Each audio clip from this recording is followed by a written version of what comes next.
Well, I think it's a horrible day for all concerned. There's no joy in it for me other than getting the job done, of course, that is.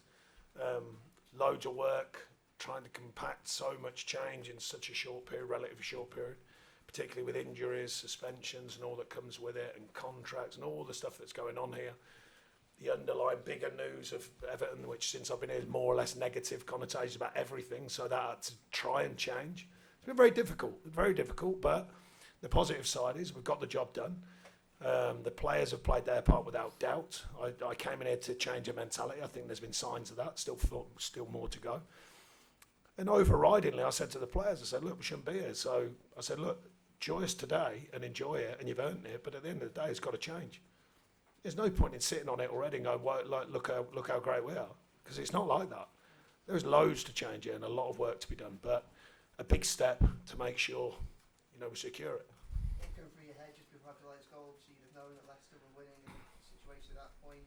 What were you thinking? Do you know what, I'm all right with that sort of stuff because I can't do anything about it. I'm worse when I'm at home watching it. I don't like that bit. But when I'm working myself and I'm active, I can't do anything about that. Can only react to what we're doing.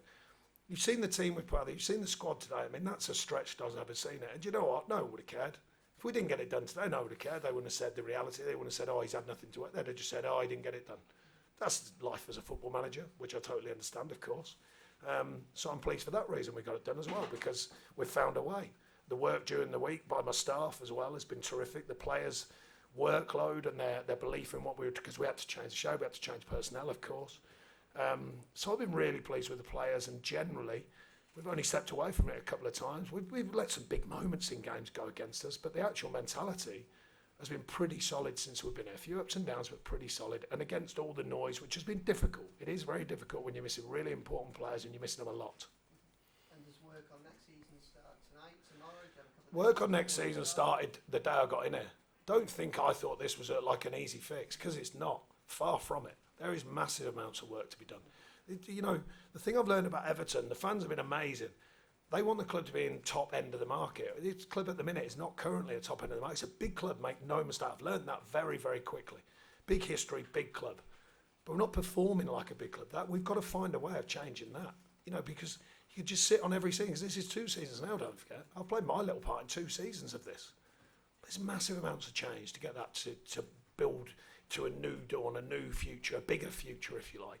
So I think the Evertonians, as remarkable as they've been, have got to remember that. This is a bigger project than just, oh, well, it's all right now.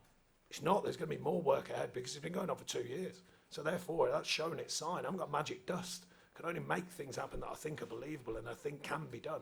But I haven't got magic dust. There is massive amounts of work to be done, not just from me, by everyone at the club. Chris? No, I don't think you ever have, because like I say, it's been 2 years of this. So on paper, everyone looks, so why is that team not doing that?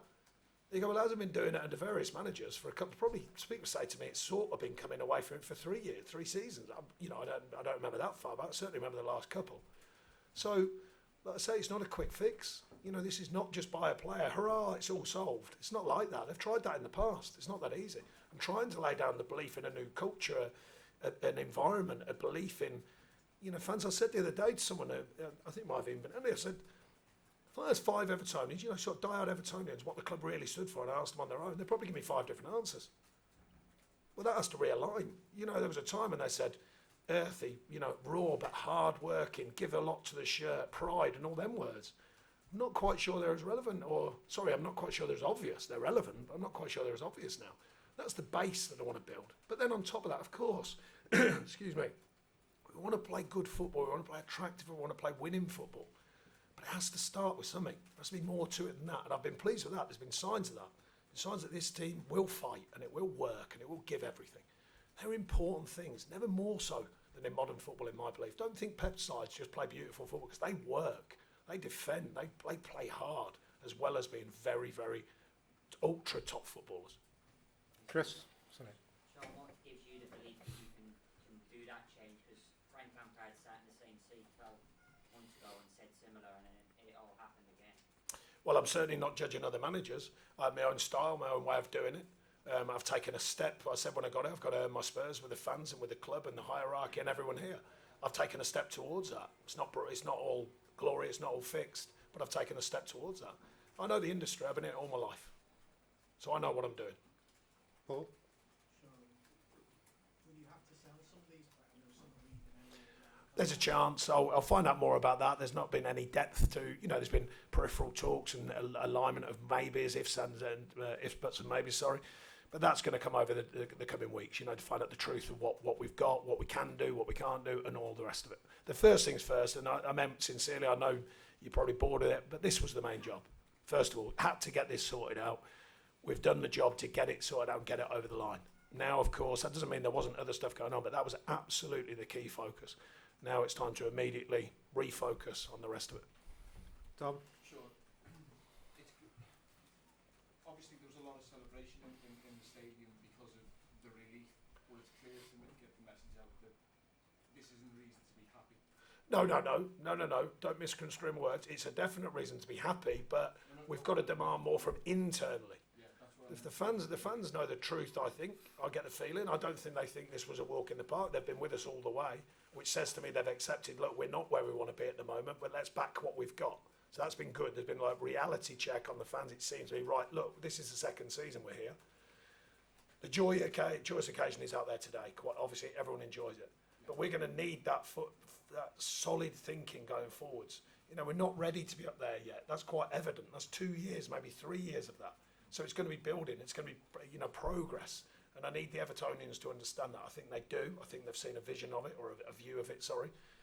It's a work in progress. It's not going to be, I don't think, I'll be very surprised if they say, here's another war chest, you're signing one. It's not going to happen.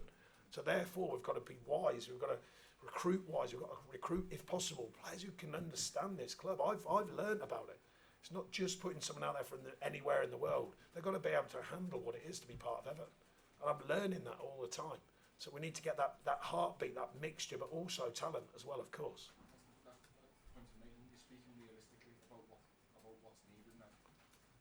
Well, I've tried to speak realistic when I get it. The thing with realism is not many people want it because it sounds boring. But at the end of the day, it's time for that. There's been a time when this club, in my opinion, went for the lot. Let's just do everything. It's a time for realism, in my opinion. That's what I've learned. And I think there's a hard edge to the fans here. I might be this wrong. I think there's a hard group or a hard number of fans who actually go, no, I think you're right. I think we'll go with you. I think we need to collect it all back together, realign it, get us back on board, get the fans connected to what we are as a team, to what I am as a manager. And then there'll be another day when hopefully I'll put enough things in place, if I get my time here, when a fashionista can come in and they'll all have a beautiful product. But for now, it's something that actually needs a rawness, a heartbeat, that the people of the Evertoners, in my opinion, can grip to and go, right, we have got a group who are giving every inch of it, and build on that. And I've been pleased with some of that. What backing do you need then to deliver? Well, look, it's very difficult nowadays for development. So therefore, fans want development, but really they want first-team footballers who can play and win. So therefore, that usually implies money. But I'm going to wait to see. They have to make sure they're in the division. We know that about the financial stuff and all that. So that's got to be realigned. We've got to learn about that. So I don't know. In honesty, not yet. I don't know. I will do at some point, quite obviously. But you have said you don't think there'll be a war chest. Well, not the size it was. I think you all know it's pretty sizable. It looks like to me. So, It's that beautiful stadium down the road. Someone's got to pay for that, unless you're going to. so if you're not going to get that, you need your bosses, I guess. No, we're not going to get that. There has to be reality because you're trying to build a stadium. They're doing massive things in the community. They've got to do something with this stadium, which looks like a massive community project as well. And you've got to get a team to win. There's a lot going on. Sounds easy, it ain't easy. So that's where we need the reality and the heartbeat of a football club, and I think that's massively important. And we've somewhat got it beaten again a little bit stronger. I think. I hope that's my gut feeling. I don't know every Evertonian. That's just a gut feeling I've got. We'll take a couple more. One from Carl, one from Paul. Bringing that up there, do you feel that's sort of incumbent on you to do that as being the figurehead of the club, the public? Well, someone's got to, and that's usually the manager. Whether you like it or not, you take the hits. So you've got to enjoy the good stuff. But the hits keep coming, and they're all looking at me. No one would have cared. No Evertonian would have cared if we didn't get this over the line. They wouldn't have bothered with all the misfiring centre forwards and all the injuries and the suspensions and all the contract situations, players' rumours, players going out, the stuff that comes out of the club. They wouldn't have bothered with anything. That's life as a football manager. But now at least I can bring some of it to the fore and say, right, okay, I've given you the first step, and it's a big step. But then I need a bit of reality from the fans to go, right, okay, I don't think we're just going to expect next season we just win the first 10 on the trot. Highly unlikely, it looks to me. From 2 years, maybe more, of a club that's been just edging downwards. We've got to recreate an atmosphere and a belief in moving forwards. And that has to be a reality line through the club, in my opinion. But that involves you managing up as well as down. It's That's part of modern management. Juggling to do for It is. Why do you think I look like this? From years of doing this, see them lines on my head. Think they get that deep from just having a joyous occasion? I had 8 months out, they weren't there for 8 months. Got back here and they all come back on my head again. But you already you feel it looks like you're more emboldened by securing this. You're No, I'm just bereft of giving you a load of nonsense. I'm trying to say the truth. I'm trying to tell the Evertonians the truth of what it is. I can mess around with all the myths if you want me to. Yeah, we're going to play like this. We're going to play like Man City because now we've got it over the line. It's all going to be wonderful. It's not. It's going to be loads of hard work to be done. Loads of hard work. But in my opinion, years gone by, speaking to Reedy and all the Joe Royal and them, it was always about that. Let's applaud it. Evertonians remember a time when they had an earthy team, a team that gave everything, a team that put their heart on their sleeve, and all them good things. They're good things. Even in modern times, they're good things. And of course, we still want to play good football, attacking football, aggressive, pleasing football that can win games. Not easy.